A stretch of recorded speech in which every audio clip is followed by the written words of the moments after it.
Todo mundo achou? Estou vendo ainda o pessoal se localizar. Mateus capítulo 4, verso 18. Enquanto andava à beira do mar da Galileia, Jesus viu dois irmãos, Simão, também chamado Pedro, e André. Jogavam redes ao mar, pois viviam de pesca. Jesus lhes disse: sigam-me, e eu farei de vocês pescadores de gente. No mesmo instante, deixaram suas redes e o seguiram. Pouco adiante, Jesus viu outros dois irmãos, Tiago e João, consertando redes num barco com o pai, Zebedeu. Jesus os chamou, e eles também o seguiram de imediato, deixando para trás o barco e o pai. Quero convidar você mais uma vez a orar comigo.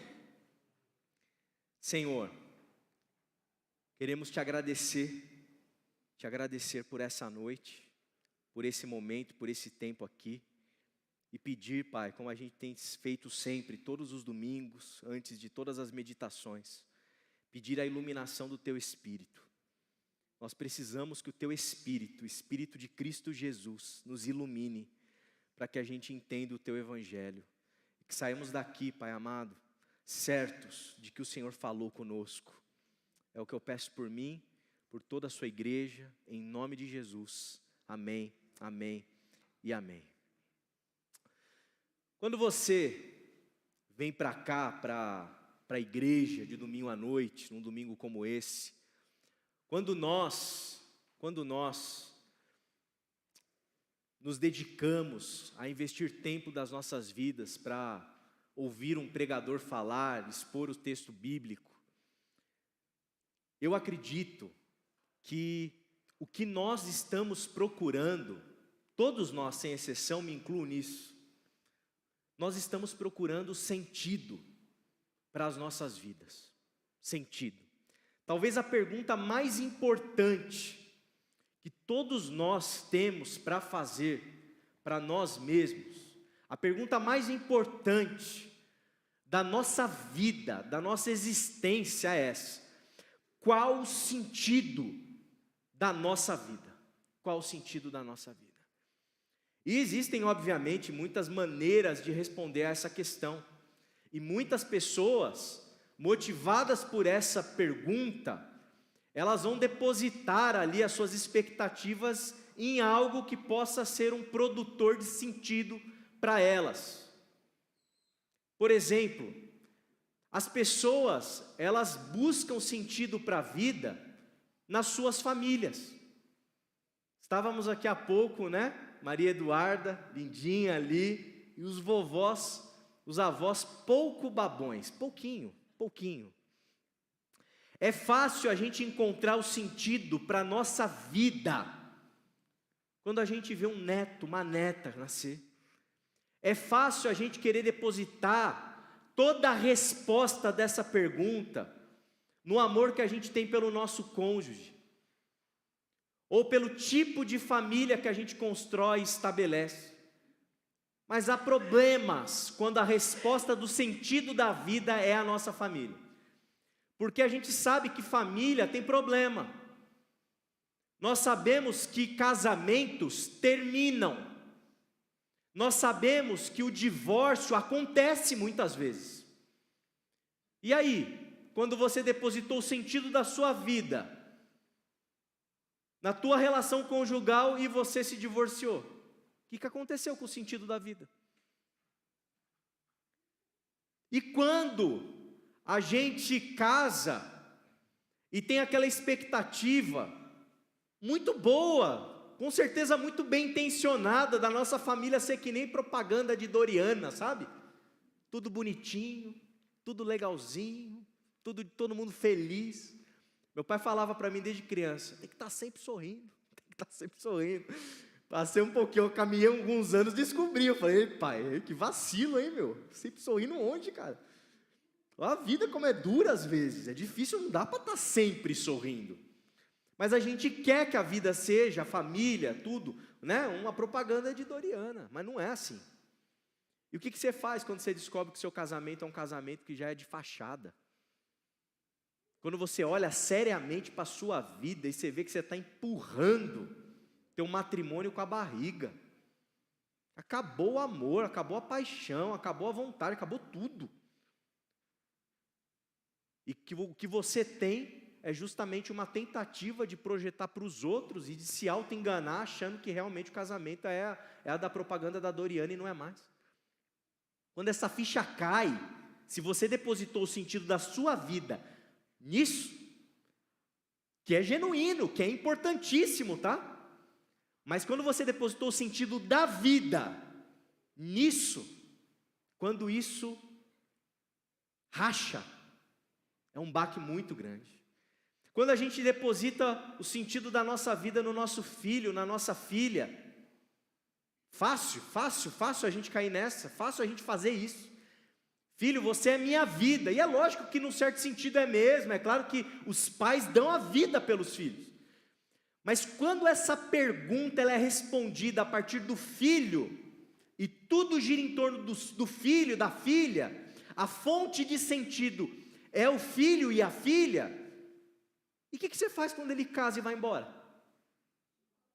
Chora, falaram, você chora, é isso aí, você chora, é certinho, amém, respondeu certinho, você chora, a tristeza é profunda, você não sabe mais passar tempo com o marido, você não sabe mais passar tempo com a esposa, você não sabe se divertir, você não sabe viver, você não tem mais como sonhar, porque tudo foi depositado no filho, na filha, que casou e foi embora, isso aí.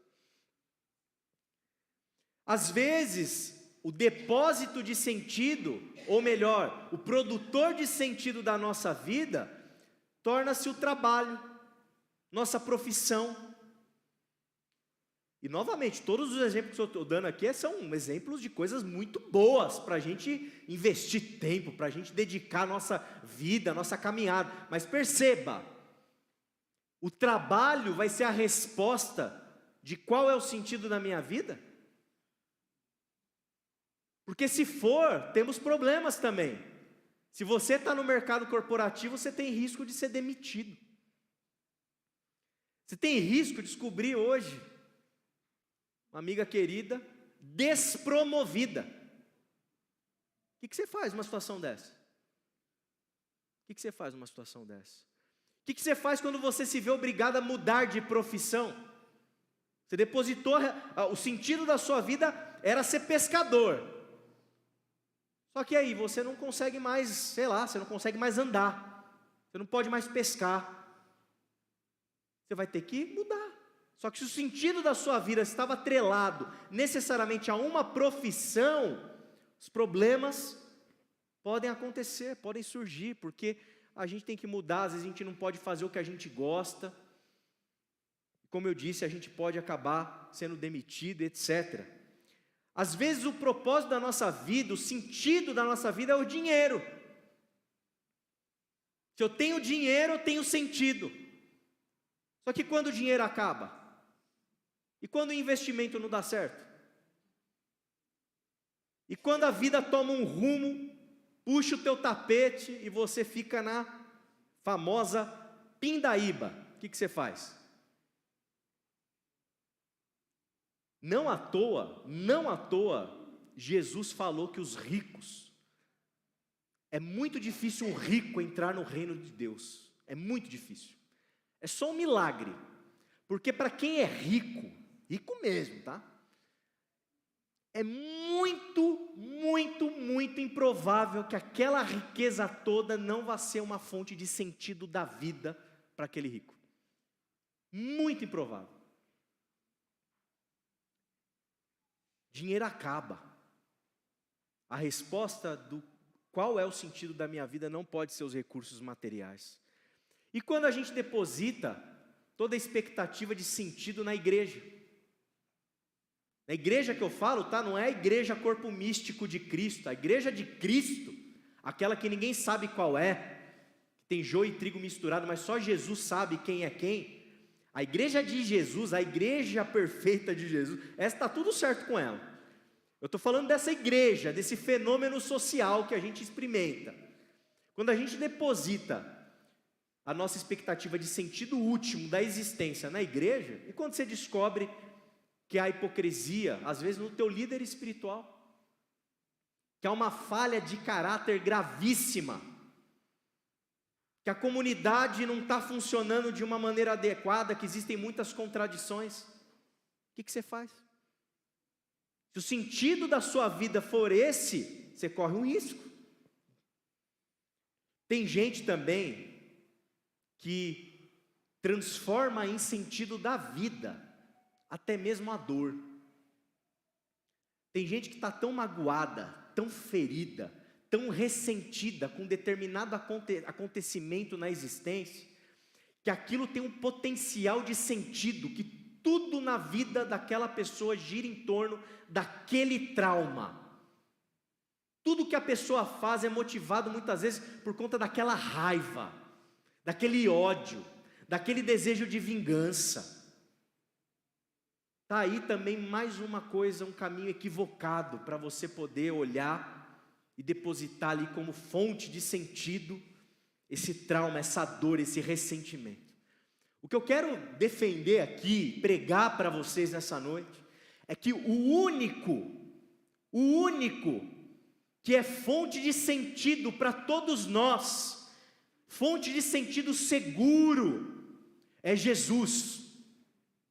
Não há outra fonte de sentido para a nossa vida, para a nossa existência, que não Jesus.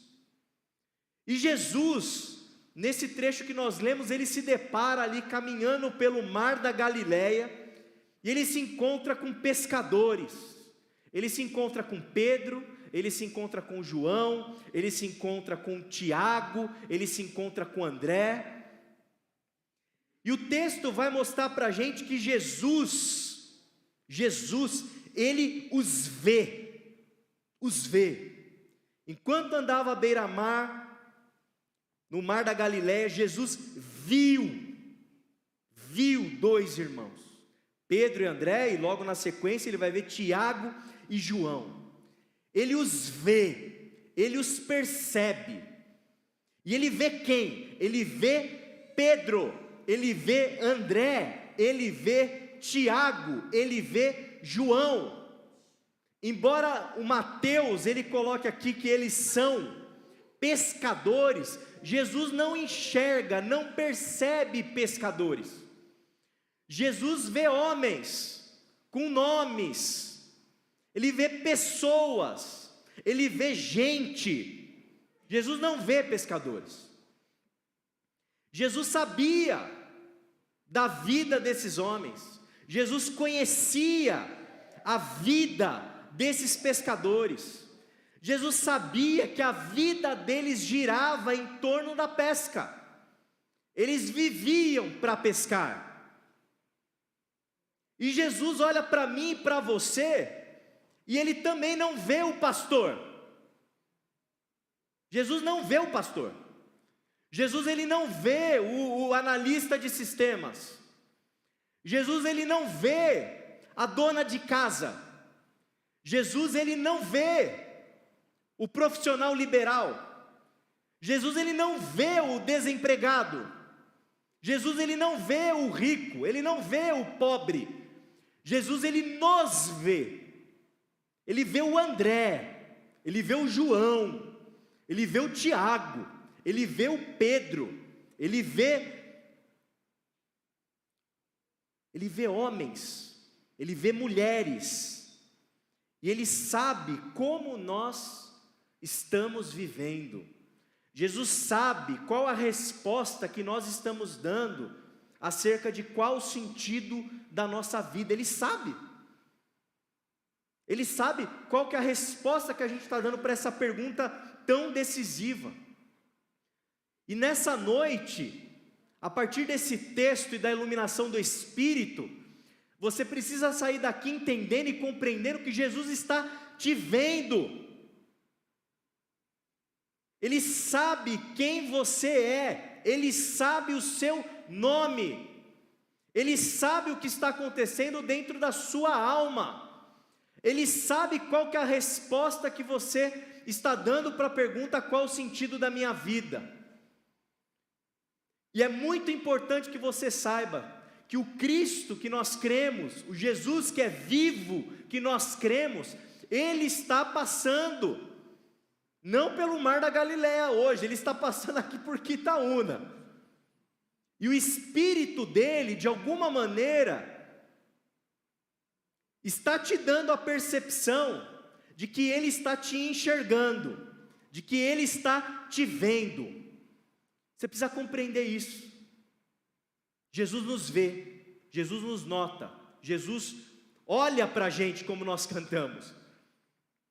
Olha para a gente, Ele olha dentro do fundo do teu olho, com um tipo de olhar capaz de captar a essência da tua alma, com um tipo de olhar capaz de saber no teu âmago, nas tuas entranhas, qual o tipo de resposta equivocada que você dá para a pergunta: qual o sentido da vida?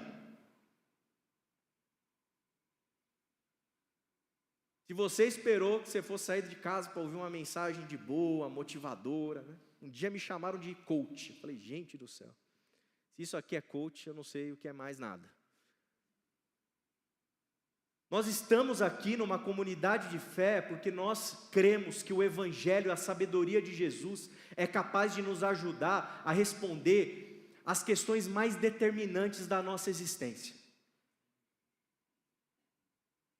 Jesus está olhando para todos nós aqui, e de uma maneira muito amorosa, olhando no fundo dos nossos olhos e quase que perguntando: qual o sentido da sua vida? É pescar? É trabalhar? É criar filho? Tudo isso é bom, tudo isso é maravilhoso. Algumas coisas não são tão boas, né? O sentido da sua vida é ficar rico? Aí já começa a ficar pior, né? Moralmente, eticamente falando. Qual é o sentido da sua vida? Saiba, Jesus, Ele te olha, assim como Ele olhou para esses homens, Ele nos olha hoje. E não somente isso, Jesus nos olha e Jesus chama. Jesus chamou Pedro e André. Jesus chamou Tiago e João. Para o quê? Para algo que qualitativamente é muito mais precioso, é muito mais importante, é muito mais determinante para a existência desses homens. Jesus chamou eles para aquilo que ia mudar a vida deles, não no sentido de mudar de uma mera profissão. Agora eu virei um pregador. Agora eu virei um pregador itinerante. Agora eu larguei a pescaria, agora eu vou seguir esse mestre e eu vou tentar arrumar um jeito de ganhar vida, ganhar dinheiro, criar filho, a partir desse novo caminho. Não! Jesus os chamou para que a vida deles, interiormente, fosse completamente ressignificada. O que aconteceu com esses homens simples, esses pescadores, esses homens que não tinham intelecto elevado, foi um tipo de mudança existencial. O propósito da vida deles foi completamente ressignificado. E a mensagem que Jesus quer nos ensinar a partir desse texto é que, gente, Jesus tem outros planos para mim e para você.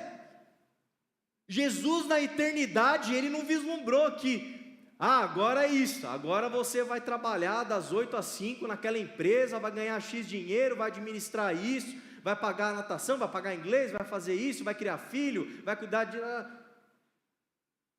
Não, não é esse o plano de Jesus não é você trabalhar simplesmente na empresa que você trabalha.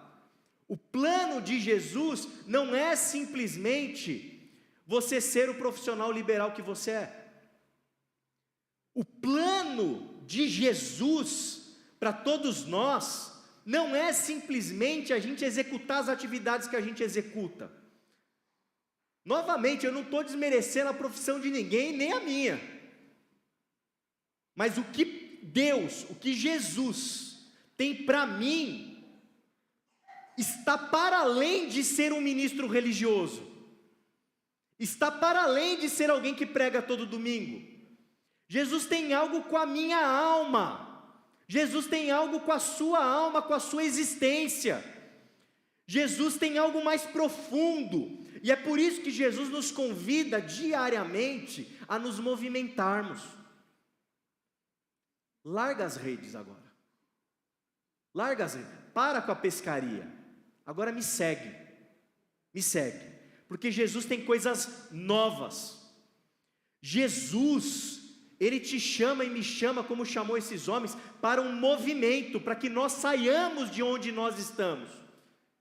Não estou falando para você pedir a demissão amanhã cedo não, tá? Não é isso, vamos devagarinho, você vai me entender, não é isso. Mas Jesus tem algo para além do ponto que você bate. Jesus tem algo para além do planejamento das suas próximas férias. Jesus tem algo para além de ganhar dinheiro. Jesus tem algo para além de tudo aquilo que a gente faz na nossa vida. E Ele nos convida, nessa noite te convida, a se movimentar, a sair da superficialidade da fonte de sentido que você está, e procurar e encontrar em Jesus a fonte suprema de sentido. Jesus, Ele nos convida, meu irmão e minha irmã, olha a seriedade do que eu vou falar, Ele nos convida para vivermos a maior aventura existencial da nossa vida. Jesus nos convida nessa noite, te convida, esse que olha para você, sabe o seu nome, Ele te chama para viver na verdadeira fonte de sentido da existência. E nessa fonte de sentido, independente se você pesca, se você não pesca, se você trabalha, se você não trabalha, se você é rico, se você é pobre, se você é casado, se você é divorciado, divorciada, se você tem filhos, se seus filhos casaram, não casaram, se a criação dos seus filhos deu certo à luz do que socialmente é visto como bom ou ruim, independente de qualquer circunstância, Jesus nos convida para vivermos na fonte última de sentido que é Ele. Que é Ele. Ele está te chamando nessa noite para um lugar muito mais profundo. Jesus está te convidando para largar as redes e para segui-lo. Jesus está te convidando para largar as redes e para se tornar um discípulo de Jesus de Nazaré. Jesus está te convidando nessa noite, a você relativizar o amor que você tem pela sua profissão, o amor que você tem pelas pessoas, o amor que você tem por tudo da vida. Não de você deixar de amar coisas genuínas da vida, mas você entender que o amor que há nele excede todo entendimento, excede tudo que a gente conhece, que nos dá trilho para viver, e entender que o trilho para a vida é Jesus, é o caminho do discipulado com Ele, é nele, porque é isso que Jesus fez aqui. Jesus forneceu sentido para esses homens, sentido. A Marcelinha orou na oração dela, o Senhor nos mostre o nosso propósito, o nosso chamado, alguma coisa nesse sentido, e é isso que eu estou falando para vocês aqui. Jesus está te chamando. Jesus diz assim para esses que Ele chama: eu os farei. Eu os farei. No caso de Pedro, André, Tiago, João, os farei pescadores de homens. Jesus está querendo fazer algo comigo e com você. E no mínimo é que nós sejamos discípulos dEle. Pessoas que andem com Ele. Pessoas que ouçam Ele. Pessoas que pratiquem aquilo que Ele nos ensina. Isso é a fonte, isso é o sentido da nossa existência, é essa caminhada que nós temos que ter com Cristo, porque é Ele quem fornece para nós um eixo adequado para a nossa vida e para a nossa caminhada. Meu irmão e minha irmã, se Ele não for o eixo da nossa vida, Se Jesus não for a fonte da nossa existência, a gente vai tomar cada rola na vida, e dependendo do tamanho do tombo, do capote, a gente não vai conseguir levantar.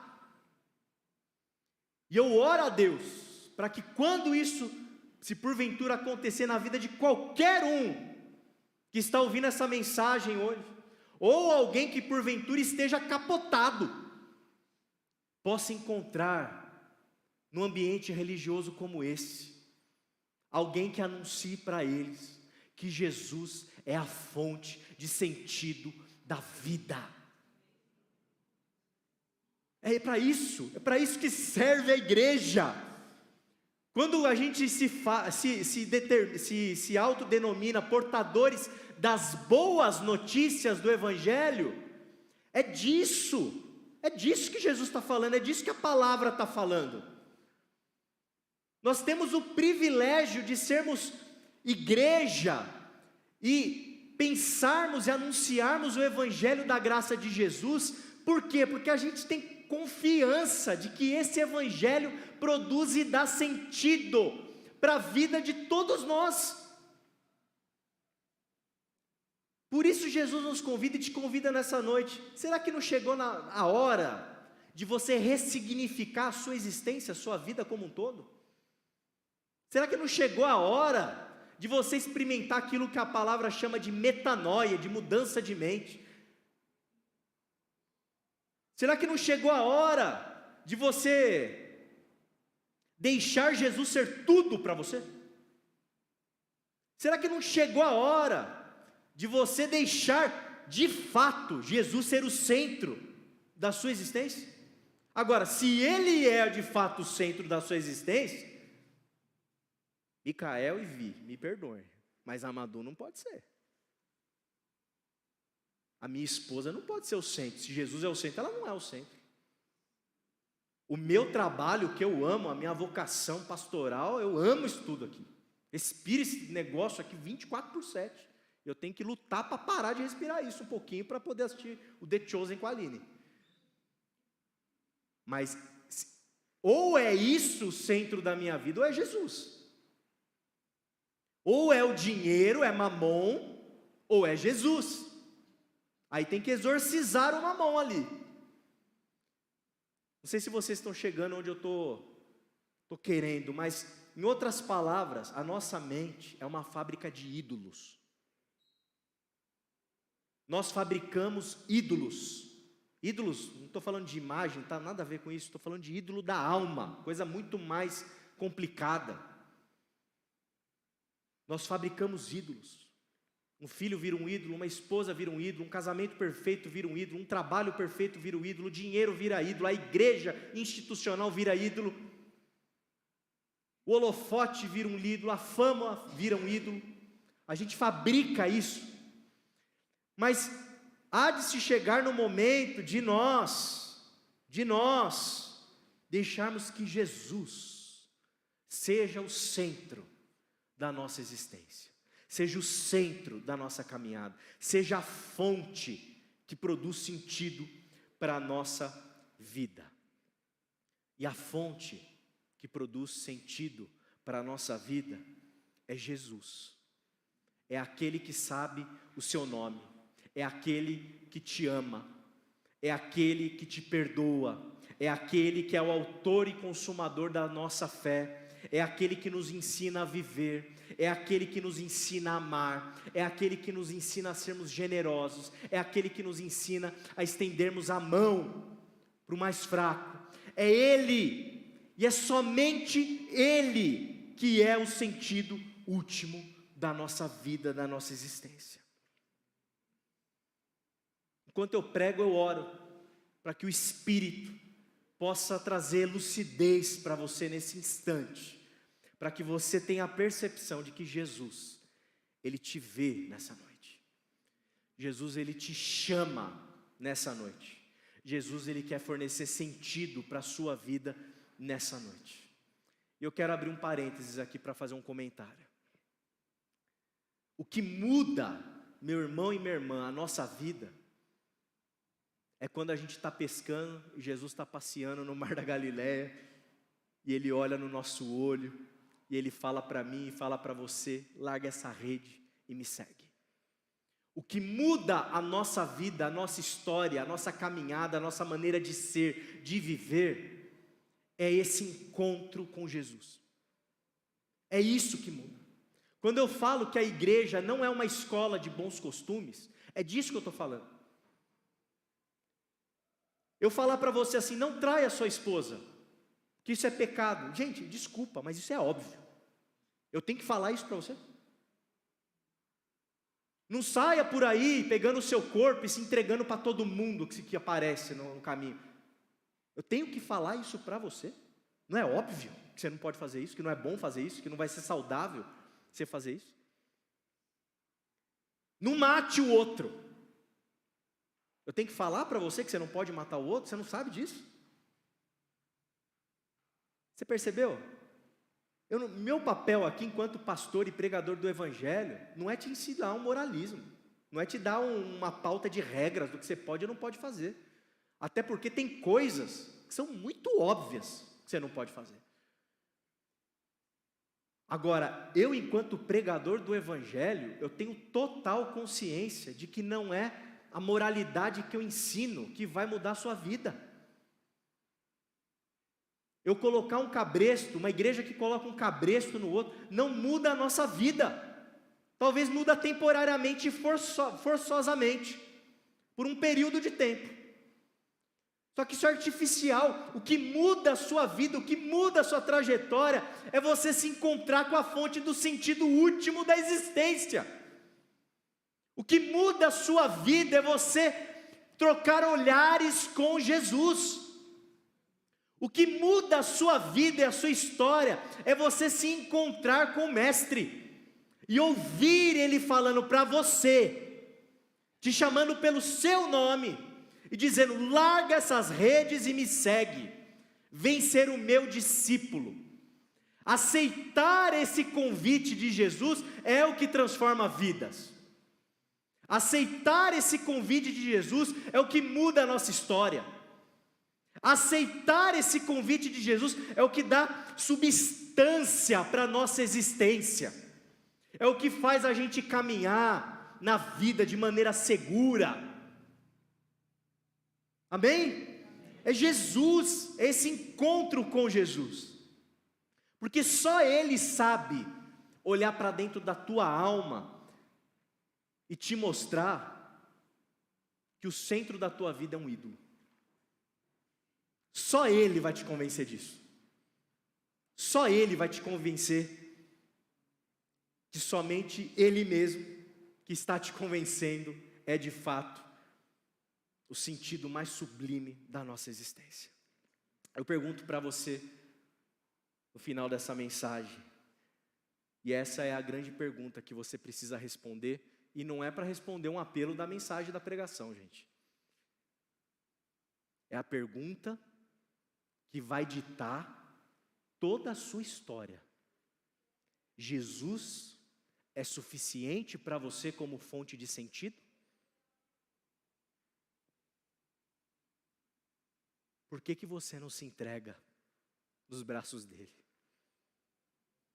Por que você não se joga nesse caminho de discipulado? Por que você imediatamente, como ele fala aqui, o texto fala que os pescadores fizeram, imediatamente, e de maneira instantânea, porque você não segue o Mestre? Curve sua cabeça, nesse momento, te convido a curvar sua cabeça.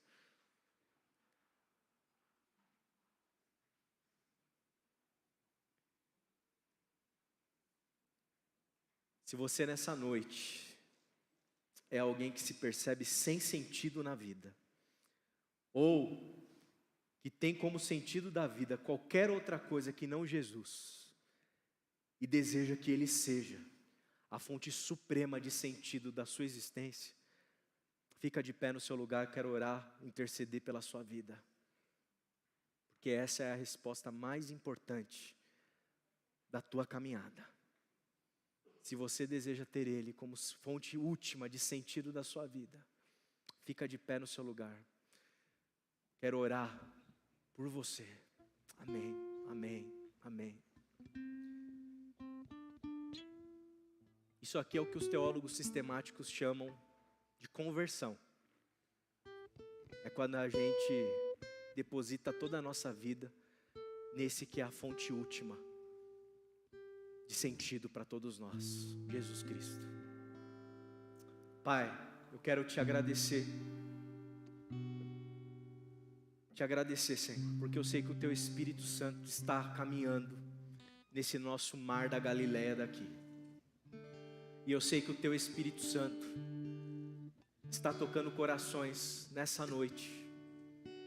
Eu sei que o Teu Espírito Santo está vendo pessoas, está as chamando pelo nome. E eu sei que o Senhor está fornecendo sentido para a vida de muitos aqui, que estão em pé e que estão sentados também. Pai, que em nome de Jesus, o Teu Espírito Santo venha habitar essas vidas. Que elas possam, Pai amado, durante a sua vida, a sua trajetória, a sua caminhada, experimentarem os melhores anos da vida. Os melhores anos da vida que começaram não numa escola de bons costumes, que começaram não numa aula de teologia, mas que começaram quando elas olharam nos Teus olhos. E o Senhor, antes delas e deles, olhou no fundo da alma de cada um. Que elas possam experimentar da Tua realidade hoje. O Teu bálsamo, que saia desses corações todo medo, toda dúvida, toda incerteza, que saia desses corações, que sejam destituídos desses corações todos os ídolos, e que o Senhor, Pai amado, possa ser a lâmpada, a luz que ilumina cada passo a partir de agora. Que o Senhor possa ser a inspiração, que o Senhor possa ser aquele mestre amoroso, manso e humilde de coração, ensinando diariamente o caminho do amor. E que esses queridos possam experimentar da Tua realidade diariamente, hoje e sempre, em nome de Jesus. Eu oro por todos nós também, Pai, que a gente encontre sempre no Senhor a fonte de sentido da nossa vida, e que tudo que envolve a nossa vida possa ser afetado pelo sentido que o Senhor nos dá. Que tenhamos vidas melhores, famílias melhores, profissões melhores, trabalho melhor, vida melhor, todos os aspectos, porque o Senhor é aquele que nos dá fome de vida, vontade de viver, independente de toda e qualquer circunstância. Amém, amém, amém. Vamos todos ficar em pé, vamos cantar mais um cântico.